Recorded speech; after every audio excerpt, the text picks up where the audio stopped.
Ouais. J'aimerais voir tout ça si c'est tout mou. Ouais. Tu veux toucher le micro? Ouais. Vas-y. Oh, il est tout mou.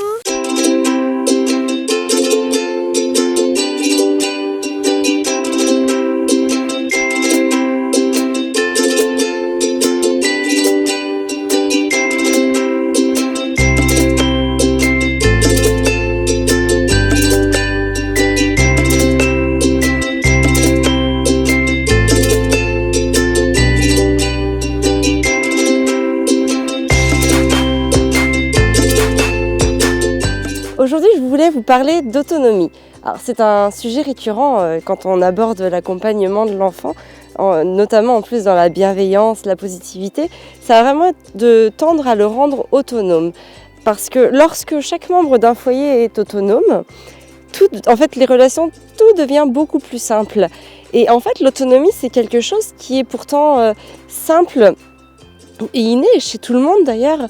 Le problème, c'est que trop souvent, on va en fait, avec des actions que l'on fait au quotidien, gêner la prise d'autonomie de l'enfant.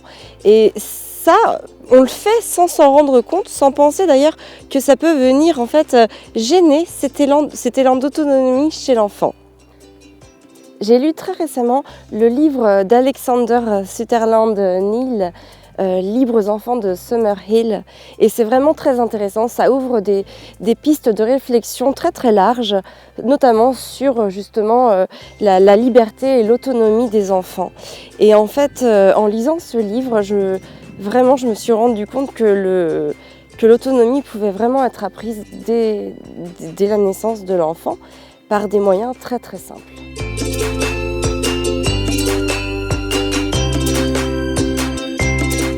L'autonomie chez un nourrisson, on va l'encourager à être autonome dès sa naissance, et en fait notamment par le biais de 3 points très précis. Le premier, ça va être les repas. L'enfant doit être autonome de manger quand il a faim, enfin libre de manger quand il a faim. Ça paraît très très simple, mais trop souvent en fait on reste ancré dans un système d'horaire à se dire ah ça fait 2 heures qu'il a tété ou eu son biberon, donc non on attend encore un petit peu. L'enfant, s'il ressent la faim, le nourrisson, s'il ressent la faim, il y a de grandes chances qu'il le fasse en pleurant évidemment, puisqu'il ne sait pas communiquer autrement les premiers jours, en tout cas qu'en pleurant. Donc lorsqu'un enfant pleure, lui proposer en tout cas à manger, c'est une fois évidemment qu'on l'a rassuré, qu'on l'a changé, etc.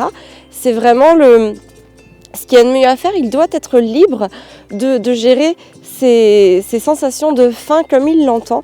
Et c'est aussi le fait de connaître ses sensations qui vont l'encourager à devenir autonome sur ce point-là.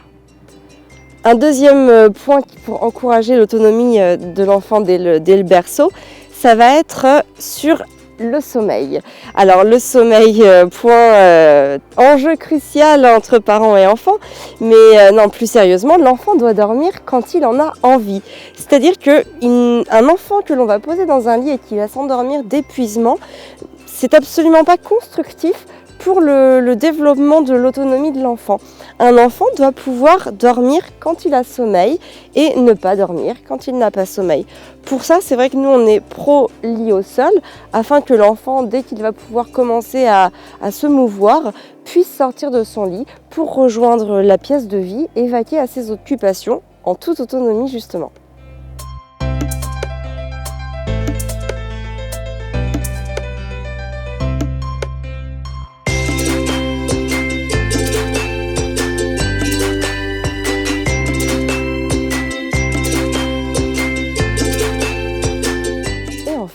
Le point numéro 3, ça va être sur la motricité. C'est qu'un enfant va devenir autonome, va apprendre à connaître son corps et ses réactions en entreprenant les choses par lui-même.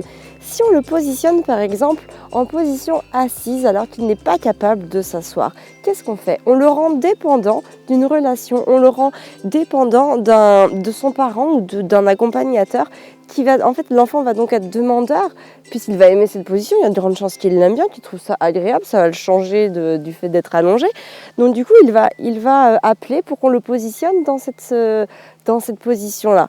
Seulement, c'est pas une position qu'il maîtrise de façon autonome. Donc à chaque fois, en fait, on brise aussi cet élan d'autonomie en apportant à l'enfant des choses qu'il n'a pas acquis par lui-même. Et c'est également valable pour la marche. L'enfant doit apprendre à marcher seul pour se sentir déjà fier de soi et en même temps pour développer son autonomie, sa prise de risque, etc. C'est vraiment le faire par lui-même qui va l'encourager à entreprendre encore davantage et qui va agrandir cette motivation, cette autonomie qui va être ancrée en lui.